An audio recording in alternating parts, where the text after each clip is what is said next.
Donc ce qu'on propose, c'est de mettre en place une politique pragmatique et solidaire pour lutter contre les inégalités femmes et hommes.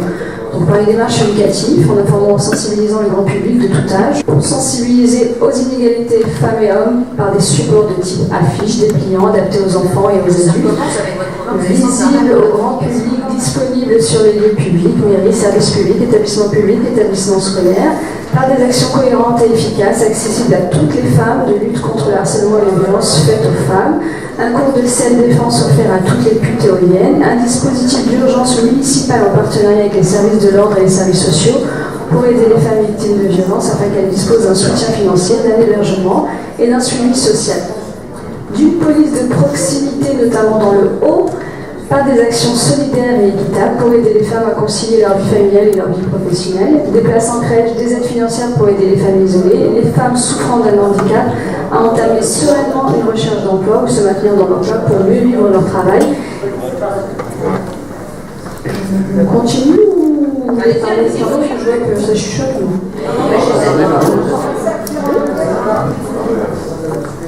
alors je continue.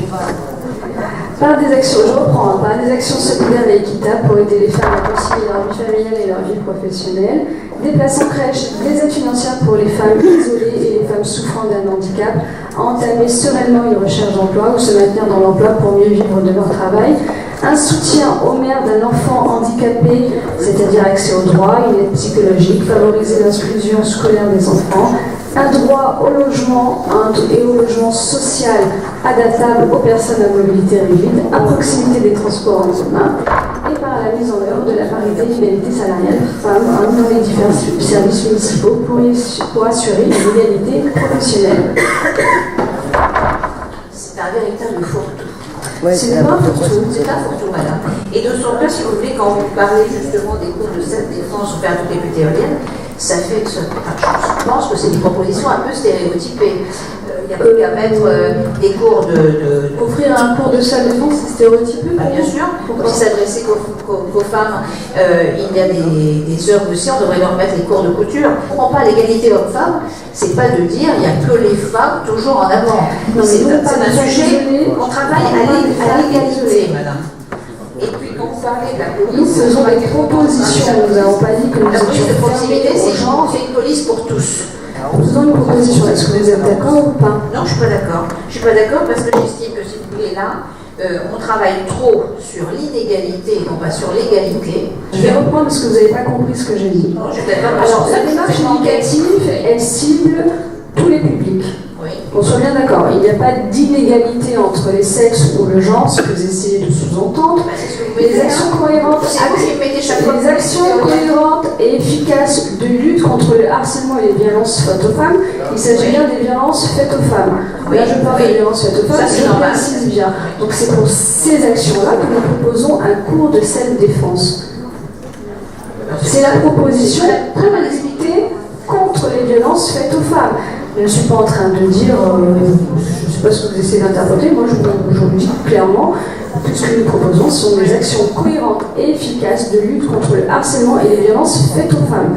Et ce que nous proposons pour ces femmes-là qui subissent des violences, un cours de self-défense, un dispositif d'urgence et une police de proximité. Vous pensez que c'est un problème de... je ne sais pas, ça ne vous convient pas? Jamais on va proposer une chose pareille. C'est-à-dire ce cours de self-défense, uniquement d'ailleurs, offert c'est la prévention. Aux putes éoliennes. C'est ça. Ah ben oui, il y a des hommes battus, parce que là, on les évoque pas. Non, mais là, on parle de harcèlement et les violences faites aux femmes. Des cours de tir aussi. Donc c'est le titre. Je vois en tout cas des femmes qui viennent me voir et qui bien souvent sont des femmes battues.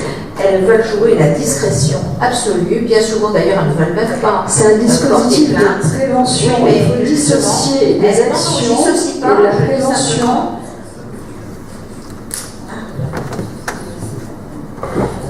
Je n'ai pas très bien compris l'histoire des femmes battues qui restent dans la discrétion. Oui, la discrétion totale.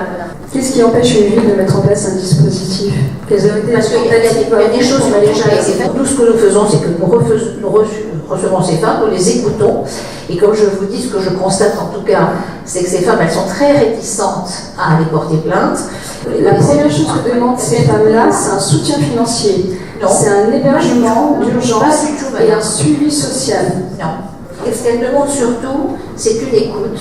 Elle demande également, justement, qu'on puisse trouver des solutions pour échapper à la violence des hommes. Moi, j'en reçois souvent. Hélas, elle ne souhaite pas à ce que ce soit étalé.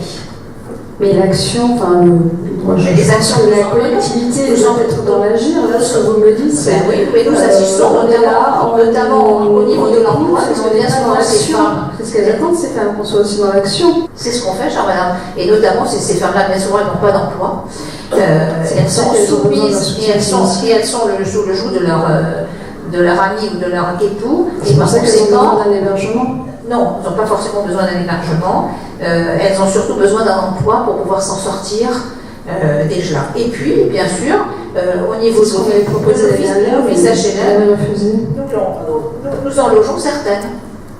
Donc vous arrivez quand même à mettre en place des choses. Mais bien sûr qu'on met en place des choses. Je ne veux pas qu'il y ait un dispositif spécifique pour les femmes victimes de violences, étant donné qu'on montrerait du doigt toutes ces femmes qui sont battues. Elles n'ont pas envie qu'on sache qu'elles sont battues, elles veulent faire ça dans la discrétion. Vous nous dites que vous recevez ces femmes, que vous les écoutez, et que vous n'êtes pas en capacité de les aider. À un moment donné, je pense que moi, je les aide, bien entendu. Vous voyez bien qu'il y a un besoin. À partir du moment qu'il y a un besoin, il faut mettre en place un dispositif. Non, c'est pas un dispositif, c'est au cas par cas. En tout cas, moi, je ne veux pas qu'il y ait quelque chose de spécifique. Elles sont entendues, et on est là surtout à l'écoute des uns et des autres pour justement les aider dans la discrétion. C'est ça qui est important, c'est dans la discrétion. Donc je mets au voie ce vœu, qui est contre, qui s'abstient. Je vous remercie. Ce vœu est rejeté.